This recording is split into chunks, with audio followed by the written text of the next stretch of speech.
Bonjour, bonjour, chers membres de la communauté Apprendre des mathématiques. Pour tous ceux qui sont nouveaux sur cette chaîne, moi c'est Sia Enoch, professeur de maths TSE au Collège Marie d'Amambé, le département de Tanda en Côte d'Ivoire.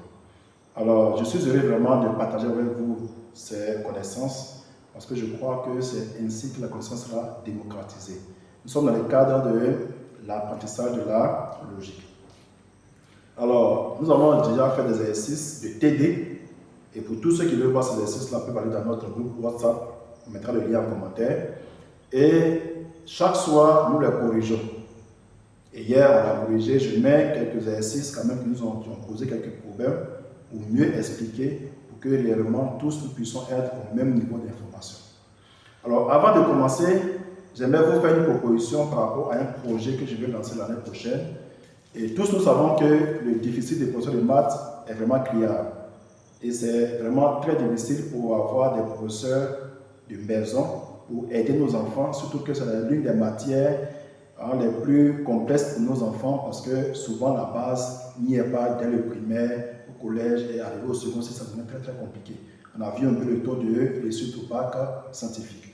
Alors, je vous propose un projet de formation en ligne, des cours particuliers, que ce soit pour des vidéos faisant des résumés ou même des cours en direct pour vos enfants. Alors, si réellement ce projet vous tente, mettez en commentaire votre avis afin que je puisse savoir comment est-ce qu'avec votre accord, on peut réellement bien peaufiner ce projet pour que nos enfants puissent aussi utiliser l'outil d'Internet et pour pouvoir apprendre, parce que c'est le but de notre chaîne, apprendre les mathématiques.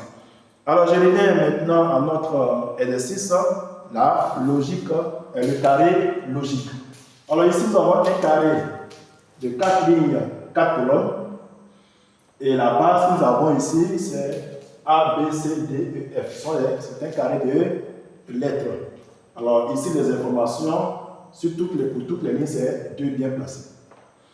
Alors, vous pouvez aller dans nos anciennes vidéos, là-bas, j'ai mis vraiment les bases du carré logique. Néanmoins, je vais quand même expliquer pour que même celui qui est novice puisse se retrouver là-dedans.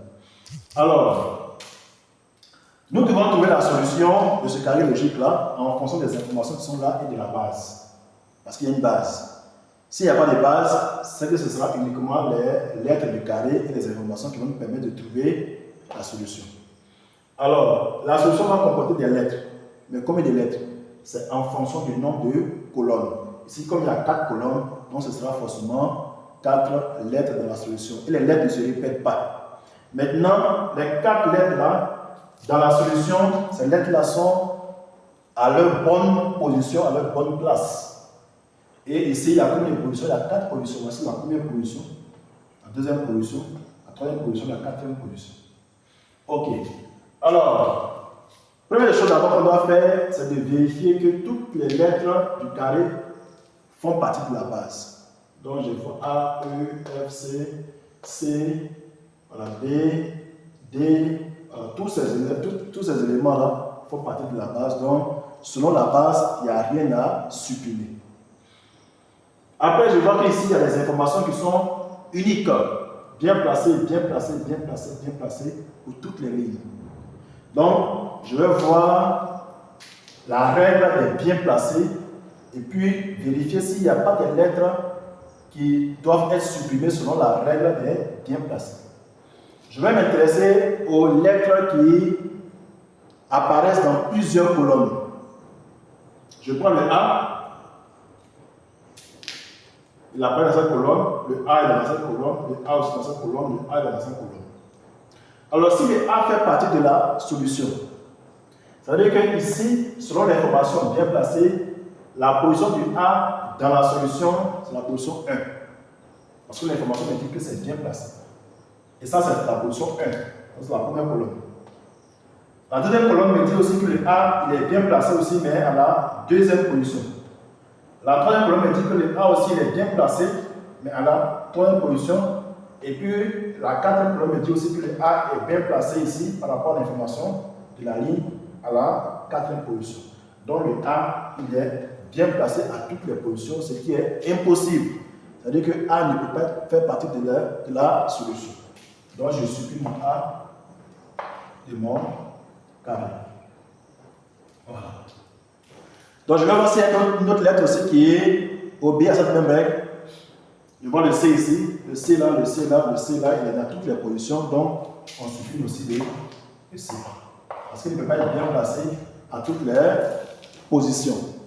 Donc je vais voir maintenant le E, c'est toujours la même position, le F toujours la même position, le B, le D. Donc ça me donne directement les bonnes positions des lettres. Alors ici, regardez, la position numéro 1, c'est occupé par B. Donc ici B. Ensuite, ici la position de E. Donc là, c'est E. Là, c'est la position de F. Et puis là, c'est la position de D. Et chers membres de la communauté, voilà, voilà, en 1 ou 2 minutes, voilà, on a trouvé la solution. Donc, au concours, vous aurez réellement à faire ce genre de choses-là. Si vous tombez là-dessus, en tout cas, appliquez la méthode et vous allez voir que les choses seront simples. Passons au deuxième carré logique.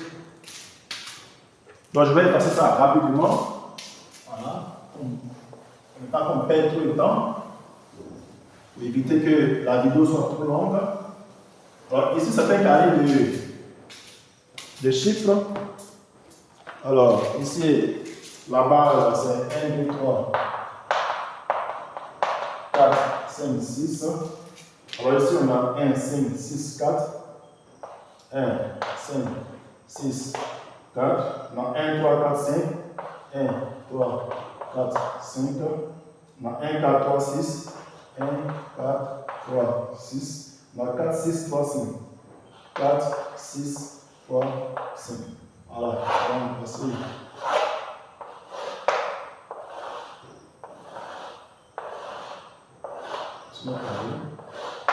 Alors ici on a l'information 3 bien placée. Ici on a l'information 1 bien placée et 2 mal placée. Là on a l'information 1 bien placée, 2 mal placée. Et là on a l'information 2 mal placée. Ok, donc voici notre carré qui est là. Maintenant, la base c'est 1, 2, 3, 4, 5, 6. On voit que tous les éléments du carré font partie de la base. Selon la base, on ne peut rien supprimer. Là, j'ai une information. Là, j'ai 2 informations. Donc, là, c'est une information unique. Là, c'est une double information. Là, double information. Là, c'est une information qui est unique. Alors, on va poser la question de savoir est-ce que ici, là, si on met plus, ou bien là, c'est la même chose. Ça, c'est un tiret. Ce n'est pas un moins. Ce n'est pas une opération en train de faire. C'est juste pour dire que 1 bien placé et 2 mal placé. Souvent, il peut arriver qu'on mette tiret, ou bien on peut mettre plus, ou bien on peut mettre et. Ici, il y a et. On peut mettre tiret ici, on peut mettre plus. Souvent, on peut ne rien mettre même. On met seulement 1 bien placé puis 2 mal placé, c'est la même chose. Que cela ne vous embrouille pas et que, voilà, parce que peut-être tu as dit, mais est-ce que si on en fait moins? Parce qu'après, dans la méthode du comptage, les gens se disent que non, c'est quand c'est plus qu'on fait plus. Non, on compte le nombre d'éléments ici et puis on met la somme. Là, ce n'est pas un moins, c'est un tiret. Là, c'est et. Voilà. Maintenant, ici, on a bien placé une information unique. Là, mal placé une information unique. Donc, on va voir si selon la règle des bien placés et mal placés, on peut supprimer des chiffres. Je m'explique. Je prends ici 4. Si 4 est dans la solution, l'information dit que 4 est bien placé à cette position. C'est la position 4, ici. Je suppose qu'ici c'est 4. Si c'est 4, ça veut dire que l'information qu'on aura par rapport à la liste, c'est quoi? C'est mal placé. Donc, le 4 ici, faisant partie de la solution, selon mon hypothèse, serait mal placé à la position 4. Mais la première ligne me dit que c'est bien placé à la position 4. Et puis la dernière ligne me dit que c'est mal placé à la position 4. Si ici c'était un 4, je dis bien si ici c'était un 4. C'est pour que vous puissiez bien comprendre de quoi il s'agit. Alors si 4 est bien placé à la position 4 et mal placé à la même position, c'est impossible. Parce qu'on ne peut pas avoir un nombre ou bien un chiffre qui est bien placé et mal placé en même temps à la même position. Dans ce cas, on allait supprimer tous les 4 du carré. Parce qu'il y a des sujets où on peut avoir un chiffre, une lettre qui est bien placée et mal placée à une même position. Ça, c'est la règle des bien placé et mal placé. Là, il faut supprimer. Mais ici, on voit que c'est 4 et puis 5. Là, c'est 6, 3. Là, c'est 5, 6. Là, c'est 1, 4. Donc, il n'y a rien à supprimer sur cette règle. Donc, normalement, à partir de cet instant, on doit passer à la méthode de comptage et hypothèse successive après. Mais regardez, je vois qu'ici, l'information qui est là me donne déjà quelque chose de pertinent que je peux exploiter au lieu de passer par une méthode de comptage qui sera plus fastidieuse et plus compliquée. Donc, regardez, parmi ces 4 éléments, il y a 3 dedans déjà qui sont dans la solution, mais encore plus intéressant, ces éléments sont bien placés. Donc, je vais déjà partir avec mes hypothèses successives. Alors, je vais prendre ma première hypothèse. Je me dis que 1, 5, 6, voici mes 3 éléments ici. Dans ces 4-là qui font partie de la solution. Donc, moi, je vais prendre ici 1, 5, 6. Ça, c'est un sujet du concours que je suis en train d'expliquer. C'est un exercice qui est tombé d'un sujet. Mais vous allez voir pourquoi j'ai pris cet exemple-là, pour que vous puissiez comprendre qu'il faut maîtriser la méthodologie. Regardez, 1, 5, 6.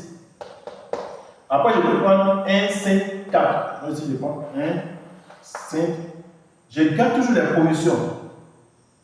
Ici, je ne vais pas mettre 4 ici. Parce que 4 est ici, parce que c'est bien placé. Il faut qu'il garde la position de 4, à la 4e position ici. Donc là, c'est vide. Et comme c'est vide, ça veut dire que je dois trouver un chiffre qui est ici. Après, je peux prendre 1, 6, 4. Moi, je prends ici 1, 6, et puis 4. Voilà. Et puis maintenant, la dernière hypothèse, 5, 6, 4. Là, c'est 5. Là, c'est 6. Là, c'est 4. Voilà. Donc, voici mes 4 hypothèses. C'est normal parce qu'on doit choisir 3 éléments ici parmi 4. Donc, il y a forcément 4 hypothèses qu'on peut y mettre. OK. Alors, la première hypothèse, c'est 1, 5, 6. 1, 5, 6, ça veut dire que les 4 ne font pas partie de la solution.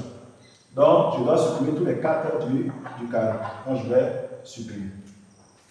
Donc, quand je supprime, je passe maintenant à la deuxième ligne pour pouvoir confronter cette information-là, cette hypothèse-là à la ligne qui est là par rapport à l'information. Le 1, il est comment? La position 1 dans la ligne. Et dans la solution, qui est l'hypothèse de la position 1. Donc, le 1 ici, il est bien placé par rapport à cette hypothèse. Parce qu'on me demande comment il fait pour savoir que c'est bien placé ou mal placé. C'est par rapport à l'hypothèse. Quand je regarde la position, c'est pourquoi je mets toujours les hypothèses là selon les colonnes pour que je puisse bien voir. Donc quand je regarde mon 1, je vois que par rapport à mon hypothèse solution, le 1 ici, c'est la même position, donc le 1 est bien placé. Le 3, il ne fait pas partie ici, mais puisque le 3 doit faire partie de mes éléments, parce qu'ici il y a 3 éléments qui sont dans la solution, donc forcément la partie vide, je mets mon 3 là-bas. Donc comment ça mon 3 par rapport à ça? Mon 3 sera mal placé. Et puis mon 5 ici, il est mal placé. Parce que là, c'est la position 4 du 5. Le 5 est dans la position 4, alors que dans l'hypothèse, le 5 est à la position 2.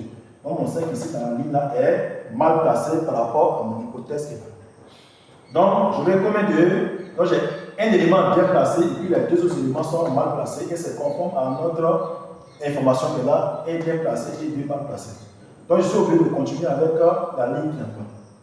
Alors, la ligne qui est en bas, je regarde mon 1, il est bien placé, mon 3, mal placé, mon 6, mal placé. Donc, ça fait un élément bien placé, puis 2 éléments mal placés, c'est conforme à mon information qui est là. Je passe maintenant sur la dernière ligne.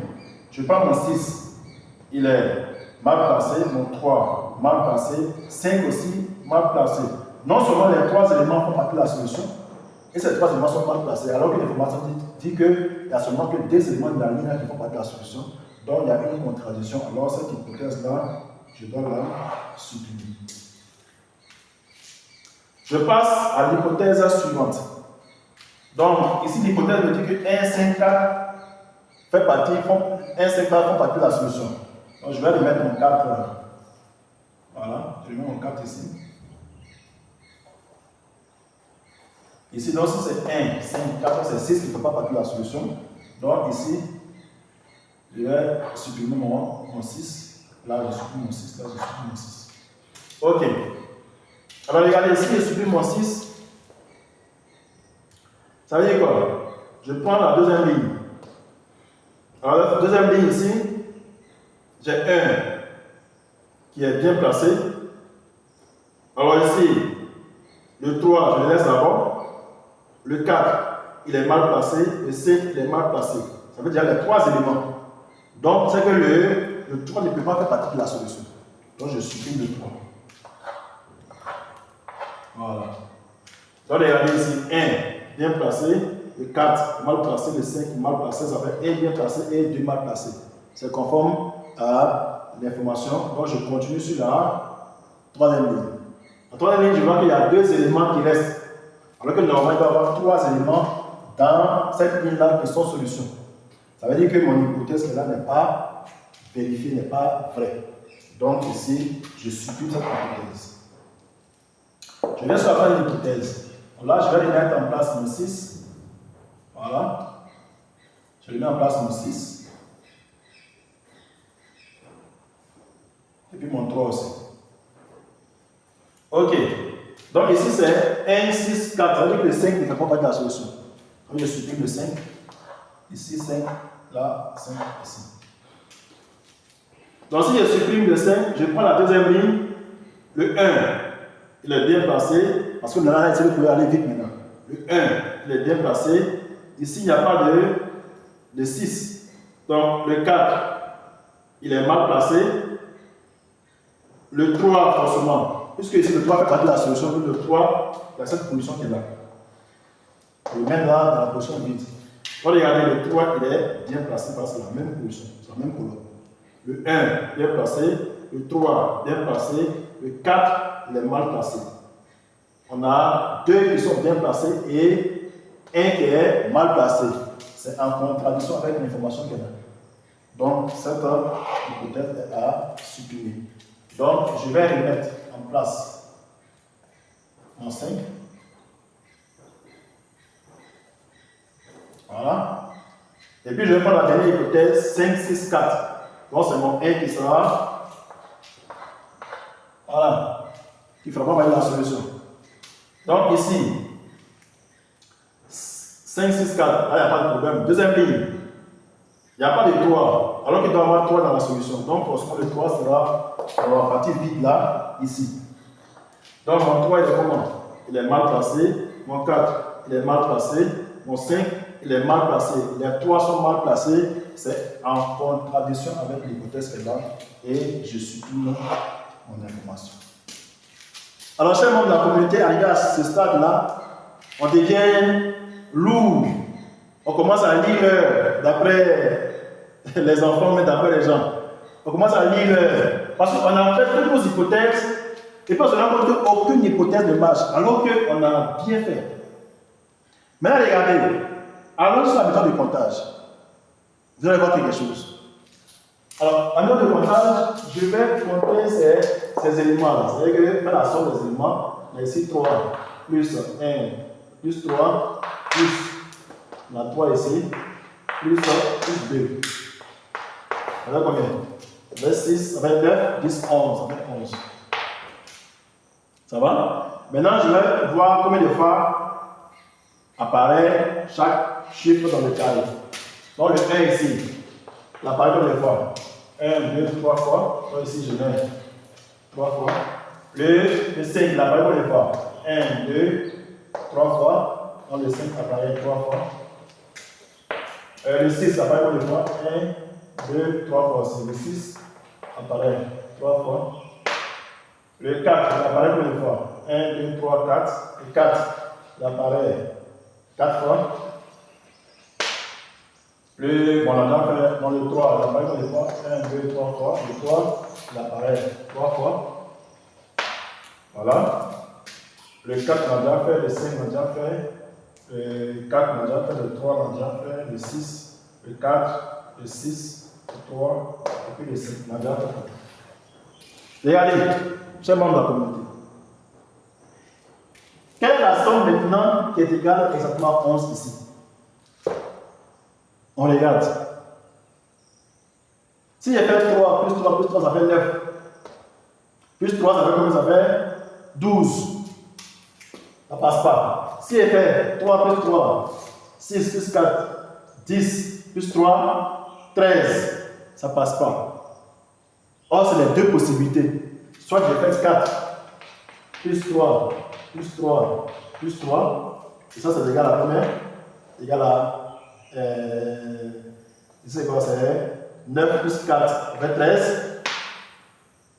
Ou bien j'ai fait 3 plus 3 plus 3 plus 3. 1, 2, 3, 4. 1, 2, 3, 4. Vous avez combien de fois? Ça fait 12. Après ça, il n'y a plus d'autres possibilités. Chers membres de la communauté, arrivé à ce stade-là, on se rend compte que les hypothèses qu'on a mises ici, qui n'ont pas vérifié les informations, sont concordantes avec la méthode de comptage qui nous donne aussi aucune solution. Donc ce carré logique n'a pas de solution. Ce carré logique n'a pas de solution. Et chers membres de la communauté, c'est important que vous puissiez maîtriser la méthodologie pour qu'arrivé à ce stade-là, vous ne paniquez pas. En tout cas, au concours, c'est un sujet de concours que j'ai mis là, c'est un exercice qui est tombé dans un concours. Et sincèrement dit, si c'était moi, j'allais tout de suite dire qu'il y a un problème dans le sujet. Ou bien j'allais écrire en face ce carré logique qui n'a pas de solution. Donc, chers membres de la communauté, voici un peu pourquoi est-ce que j'ai donné cet exemple-là.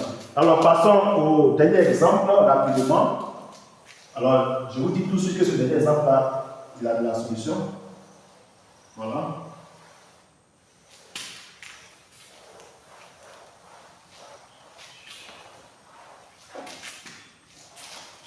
Donc, là-bas aussi, c'est un carré de chiffres et c'est la même base. Donc, là, on a 2, 4, 6, 3. 2, 4, 6, 3. Ici, 4, 3, 2, 6. 4, 3, 2, 6. On a 2, 5, 3, 6. 2, 5, 3, 6. On a 4, 2, 6, 3. 4, 2, 6, 3. Alors, l'exercice que je viens de donner tout à l'heure, qui n'a pas de solution, je suis sûr qu'il y a certains membres de la communauté qui se sont sentis vraiment dans le désarroi, se disant, mais est-ce que les carrés logiques là, vraiment, je comprends encore? Non, ne vous en faites pas, ça arrive. Je suppose que c'est une erreur qui a été faite, parce que, comme je le dis, c'est vraiment un sujet du concours. J'ai pris seulement l'exercice et puis je vous ai donné l'exercice. Ça peut arriver, ne paniquez pas. Je sais que la méthodologie est dans votre tête, donc là, il n'y a pas de raison pour vous de paniquer. Ça va? Donc ici, on a 2 bien placés, 2 mal placés. Là, on a 4 mal placés. Là, on a 1 bien placé, 2 bien placés. 1 bien placé, 2 mal placés. Là, on a 1 bien placé, 3 mal placés. Voilà. Ok. Alors ici, bon, on voit dans le carré, on voit que tous les éléments, jusqu'à 6, donc tous les éléments font partie de la base. Donc il n'y a rien à supprimer par rapport à la base. Les informations aussi, ce ne sont pas les informations uniques. Donc on ne peut pas prendre les règles bien placées, mal placées, ou bien placées, mal placées pour pouvoir supprimer. Sauf qu'il y a une règle qui peut nous aider ici, c'est la règle où l'information concerne tous les éléments de la ligne. Là. C'est une règle aussi. Tous ces éléments-là appartiennent à la solution. Or, la solution, là, quand on compte le nombre de colonnes, c'est 4 colonnes. Il y a 4 chiffres dans la solution. Or, cette information ici nous dit que les 4 chiffres de cette ligne-là font partie de la solution, sauf que ces 4 lignes-là sont mal placés. Ces 4 éléments-là sont mal placés. Du coup, je vais supprimer de mon carré tous les éléments qui ne sont pas dans cette ligne. Alors, quand je regarde ici, il y a 2, 4, 6, 3. Alors, il y a 5 ici qui ne font pas partie. 5. Là. Ok. Donc là, déjà, c'est bon. Maintenant, arrivé à ce stade-là, je vais faire des hypothèses successives puisque j'ai déjà mes éléments. Je n'ai plus besoin de faire la méthode de comptage. Parce que la méthode de comptage, c'est pour que je puisse trouver ces éléments qui font partie de la solution. J'ai déjà supprimé ce qui ne fait pas partie de la solution. Donc, je n'ai plus besoin de faire pour la méthode de comptage. Je passe directement à la méthode aux hypothèses successives. Alors, quand j'ai des informations, je vais émettre des hypothèses par rapport à une ligne donnée. Je ne suis pas obligé de prendre la ligne qui est ici. Parce que la ligne qui est ici, là, tous les éléments sont mal placés. Donc, les hypothèses là, seront nombreuses. Parce que si je prends 4, ça, c'est pas sa position. Ça va? Ça suppose que ce 4-là, je me dis qu'il peut être ici, il peut être là, il peut être là. Ça fait déjà 3 possibilités. Le 3 aussi peut être là, il peut être là, il peut être là. Ça fait 3 autres possibilités. Ainsi de suite. Donc, vous voyez que quand c'est comme ça, ça devient trop d'hypothèses. Je vais prendre plutôt la ligne qui contient le plus de nombres bien placés. En ce moment, ça m'arrange. Je prends la première ligne. Alors, la première ligne ici, il y a 2 éléments qui sont bien placés. Là, il y a 1, là, il y a 1. Donc, je vais prendre la première ligne ici. Voilà. Dans cette ligne-là, je vais prendre les hypothèses. Je me dis, bon, je vais prendre 2, 4. Les 2 éléments-là bien placés. Donc, 2, 4. Donc, si les 2 sont bien placés, ça veut dire que là et là sont mal placés. Donc, ici, si c'est mal placé, ça veut dire que ici, là, cette position qui est là, ce sera plus 6. Ça va? Ce sera plutôt 3. Donc, ici, je mets 3 ici. Et puis là, maintenant, ce sera la position de 6. Donc, vous voyez que lorsque je prends cette ligne avec cette hypothèse-là, je vois que 2. Donc, 2 est bien placé. 4 est bien placé. 6 est mal placé. 3 est mal placé. Ça fait 2 bien placés, 2 mal placés. Voilà un peu comment ça se passe. Maintenant, ça c'est la première hypothèse. La deuxième hypothèse, je vais prendre 2 et 6 bien placés. Donc ici, je prends 2 et puis là, 6 bien placés. Ça veut dire que mon 4 et mon 3 vont changer de position. Puisque là, ils sont mal placés. Là, ça fait ici 3 ici et puis 4 là. Je peux prendre mon 2 et mon 3 bien placés comme une autre hypothèse. Donc 2, 3 ici. Parce que 4 et 6 vont changer de position. Vous avez ici 6 ici et puis 4 là. Ça va? Puis maintenant, je peux prendre mon 4 et 6 bien placés. Donc ici, je prends 4, 6 bien placés. 2, 3 vont prendre changer de position. Nous avons ici 3 ici et puis 2 là. Voilà. Et puis normalement, il va me rester une dernière hypothèse. 6, 3 bien placés. Ici, 2 et 4 vont changer de position. Mais comme il n'y a pas de place, on va finir avec ces hypothèses. Et puis je vais revenir avec la dernière hypothèse. Ok, donc on va confronter là, il y avait 1, 2, 3, 4, 5 hypothèses. Cinquième là, je vais mettre ça après. Si on voit que les 4 là, ça ne marche pas, je vais forcément mettre la 5e hypothèse. Mais si on voit qu'il y a une hypothèse qui marche, je n'ai plus besoin de continuer. Ok. Donc je vais maintenant confronter ça avec les informations qui sont en dessous. Je vais prendre quelle information? Je prends la deuxième ligne. On les pas à pas. Je vois ici 4, il est mal placé. 3, il est mal placé. 2, il est mal placé. 6 est bien placé. Parce que 6 et ceci, ça sont la même colonne, même position, le même positionnement. Ici, le 6 est la position 4. Là, le 6 est la position 4. Ça veut dire que ici, le 6 est bien placé. Donc, je n'ai plus besoin de continuer parce que ici, j'ai déjà un qui est bien placé, alors que l'information me dit que tous les 4 doivent être mal placés ici. Donc là, je supprime mon hypothèse. Ça va, normalement, ça va très vite. Hein. C'est parce que je viens d'expliquer que peut-être je prends un peu de temps. Je prends la deuxième hypothèse. Je prends ma deuxième ligne toujours. Le 4, il est mal placé. Le 3, il est bien placé. Je m'arrête là en même temps. Puisqu'il faut que tous les 4 soient mal placés pour que ça soit conforme à l'information. Donc ici, je supprime cette hypothèse. Je prends la troisième hypothèse. Le 4, il est mal placé. Le 3, il est mal placé. Le 2, il est mal placé. Le 6, il est mal placé. Le 4, il est mal placé, parce qu'il est à la position 3 ici, c'est la position 1. Le 3, mal placé. Le 2, il est mal placé. Le 6, il est mal placé. Ça va? Maintenant, si c'est conforme à la deuxième information, je vais passer à la troisième information. Je prends ici le 2, il est bien placé. Le 3, il est mal placé. Le 6, il est mal placé. Ça veut dire que ici, on a un élément qui est bien placé et puis les deux là sont mal placés. Ça veut dire que c'est conforme aussi à cette information. Je vais sur la dernière ligne. Le 4 ici, il est mal placé. Le 2, il est mal placé. Le 6, il est mal placé. Le 3, il est bien placé. Regardez. Le 3 est bien placé. Pourquoi? Parce que c'est la même position, c'est la même colonne. Le 3, ici, le 3, c'est la même position. Donc, le 3 ici est bien placé. Par contre, les 3 autres sont mal placés. Donc, on a un qui est bien placé et puis les 3 sont mal placés. Ça veut dire que c'est conforme à cette information. Donc, cette hypothèse remplit toutes les conditions et on n'a plus besoin de continuer le temps parce que la solution est unique. Il n'y a pas plusieurs solutions pour un carré logique. Donc, ça ne vaut pas la peine de continuer puisque cette information-là vérifie toutes les informations. Cette hypothèse vérifie toutes les informations. Donc, on s'arrête là. Donc, chers membres de la communauté, voici un peu comment on résout ce genre d'exercice. J'espère que vraiment, avec cette série d'exercices-là, vous pourrez comprendre et puis faire tous les autres exercices. Vraiment, merci et à très bientôt.